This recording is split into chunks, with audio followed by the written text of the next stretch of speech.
Assalamualaikum warahmatullahi wabarakatuh. Alhamdulillahilladzi hadana lihadza wa ma kunna linahtadiya laula an hadanallah. Asyhadu an la ilaha illallah wahdahu la syarikalah wa asyhadu anna Muhammadan abduhu wa rasuluh la nabiyya ba'da amma ba'du. Ananda siswa SMP dimanapun berada, Ustadz doakan semoga Ananda selalu berada dalam keadaan sehat walafiat, tak kurang suatu apapun, bersama orang-orang yang Ananda sayangi dan orang-orang yang Ananda cintai. Puji dan syukur kita selalu kita persembahkan kehadirat Allah Subhanahu wa Ta'ala atas segala limpahan rahmat, nikmat dan karunia-Nya kepada kita semua. Berkah rahmat Allah lah kita pada saat ini bisa kembali berjumpa dalam pembelajaran pendidikan agama Islam dan budi pekerti secara virtual. Selawat serta salam kita sampaikan kepada junjungan kita, yakni yang kepada Nabi Muhammad sallallahu alaihi wasallam, uswah dan qudwah bagi kita dalam menjalani kehidupan dunia yang pasti fana ini. Ananda yang dirahmati oleh Allah, pada kesempatan ini kita akan mempelajari tentang thaharah. Semua bersih, hidup jadi nyaman. Ananda yang dirahmati oleh Allah, Ustadz yakin Ananda sudah sering mempelajari tentang thaharah. Thaharah biasa kita kenal dengan bersuci. Untuk lebih jelasnya, mari kita lihat dulu pengertian dari thaharah. Secara bahasa, thaharah itu artinya adalah bersih atau suci. Jadi thaharah itu artinya bersih atau suci.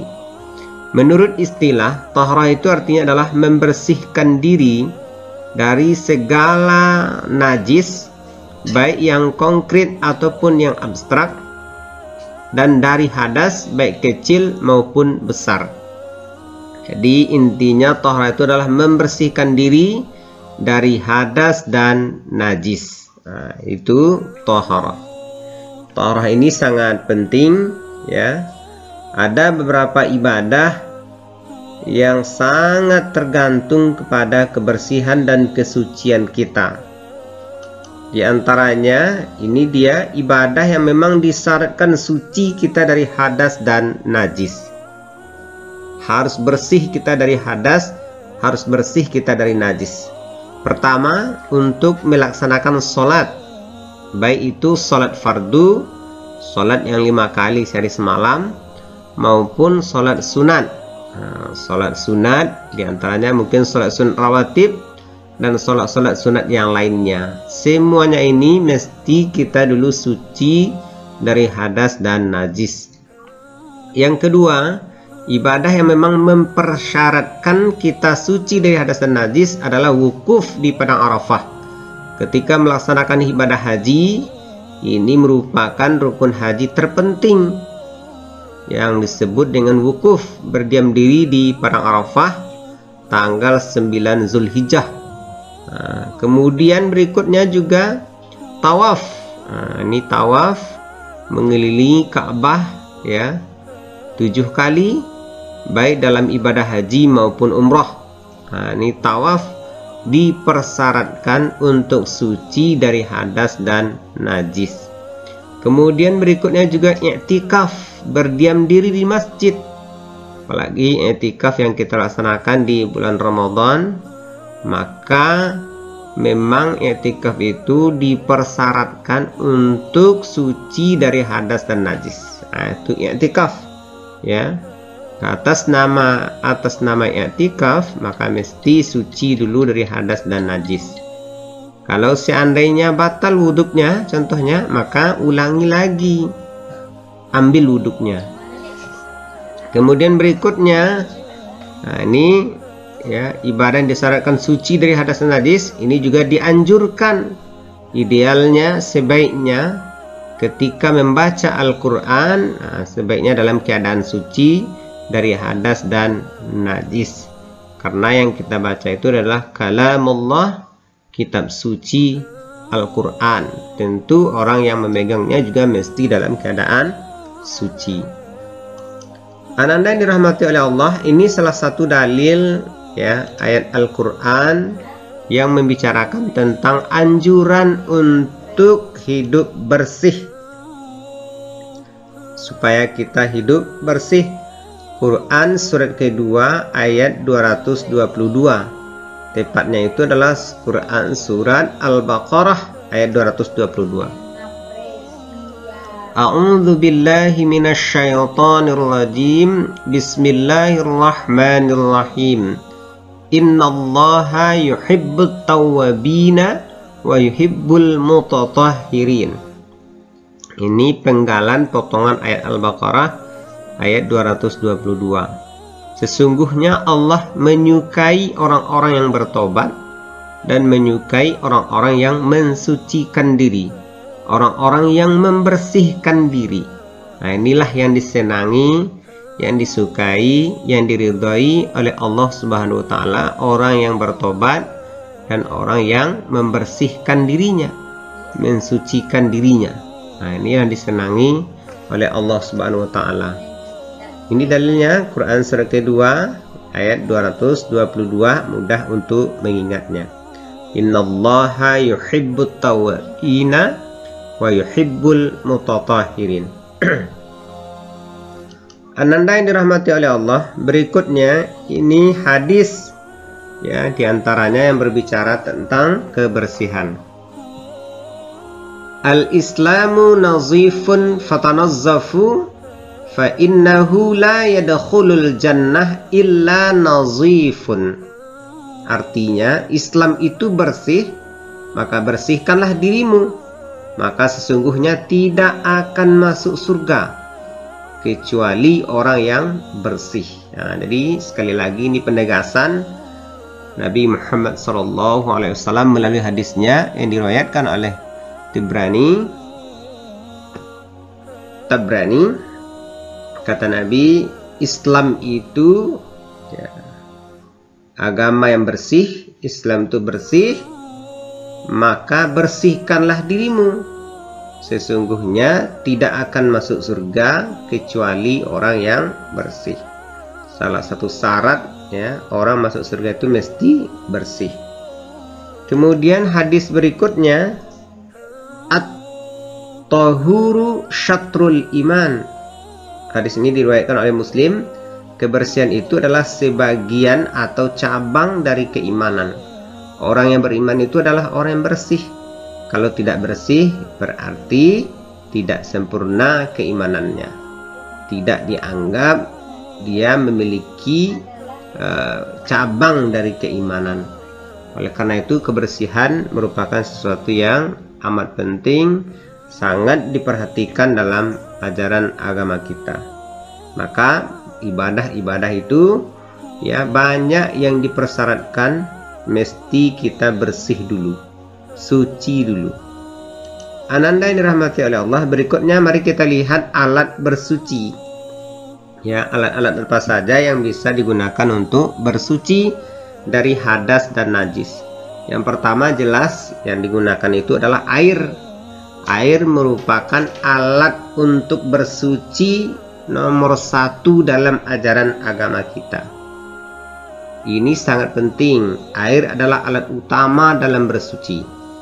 Ini yang paling utama sekali. Sangat dianjurkan air untuk digunakan untuk bersuci. Andai tidak menemukan air atau punya alasan yang lain, sakit contohnya tidak boleh kena air, maka boleh digunakan tanah.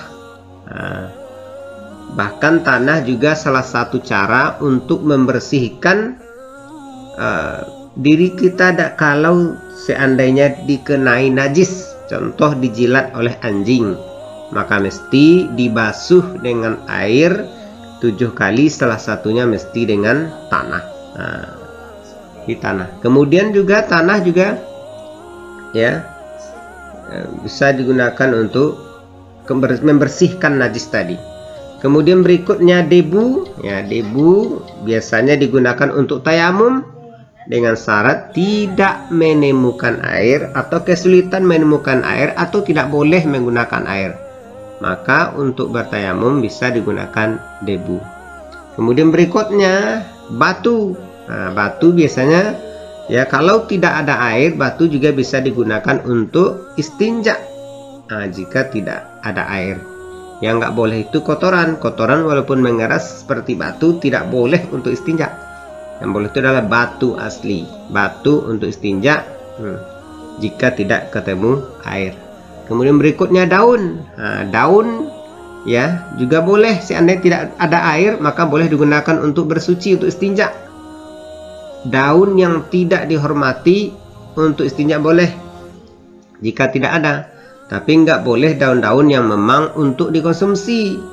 Nah, nggak boleh daun-daun yang untuk dikonsumsi, tidak boleh. Jadi daun-daun termasuk daun-daun yang berbahaya, ya, daun-daun yang bisa menimbulkan sakit di kulit atau gatal-gatal di kulit. Nah, ini tidak boleh juga untuk istinja. Kemudian berikutnya juga kalau tidak ada air, tidak ada tanah, tidak ada debu, tidak ada batu, daun, baru tisu. Nah, tisu juga bisa untuk istinja jika tidak ada air. Nah, jadi untuk istinja mencuci setelah buang air kecil, ya. Nah, biasanya kan dengan air, kalau nggak ada air boleh pakai tisu. Tetapi tisu bukan merupakan alat utama untuk bersuci dalam agama kita, karena memang ya dalam agama kita untuk bersuci nomor satu itu adalah air. Nah, ini kalau kita pergi ke negeri-negeri orang di barat, ya, orang biasa menggunakan tisu saja untuk bersuci, untuk cebok maupun untuk buang air besar, ya, dia pakai tisu saja. Kita tidak. Kesempurnaan bersuci itu adalah dengan air. Inilah alat-alat bersuci yang bisa digunakan. Yang pertama air, yang kedua tanah, yang ketiga debu, yang keempat batu, yang kelima daun, yang keenam tisu. Ananda yang dirahmati oleh Allah, berikutnya mari kita lihat macam-macam air. Nah, dalam agama kita, dalam fikih mazhab Syafi'i, air itu dibagi jadi 4. Yang pertama namanya air mutlak. Air mutlak itu adalah airnya suci lagi mensucikan. Ya, jadi airnya suci lagi mensucikan. Contohnya mana? Air telaga atau air sumur, air laut, air sungai, air salju, air embun, air hujan, dan air danau. Semua air ini bisa digunakan untuk mensucikan diri kita, untuk menyucikan diri kita, untuk berwuduk. Nah, boleh. Air laut apakah boleh untuk bersuci? Boleh. Kan asin, oh tidak ada masalah, ya. Air laut dibolehkan untuk bersuci. Kemudian yang kedua disebut dengan air suci tapi tidak mensucikan. Jadi airnya suci tapi tidak bisa untuk bersuci. Tidak bisa untuk mencuci setelah buang air kecil maupun air besar. Tidak bisa digunakan untuk berwuduk. Tidak bisa digunakan untuk yang lain-lain. Tidak bisa digunakan, pokoknya untuk membersihkan diri tidak bisa. Nah, air suci tidak mensucikan ini terbagi 2. Yang pertama namanya air mustakmal. Apa itu air mustakmal? Air mustakmal adalah air bekas yang kita gunakan setelah kita membersihkan diri dari hadas dan najis. Nah, itu namanya air mustakmal. Air mustakmal. Kemudian yang kedua air mutaghayyir, air yang berubah. Air suci yang berubah. Contohnya air bersih, air putih kemudian dicampur dengan air susu, nah, itu namanya mutaghayyir, atau dicampur dengan teh, itu mutaghayyir. Tidak boleh digunakan untuk berwuduk. Nah, itulah air suci tidak mensucikan.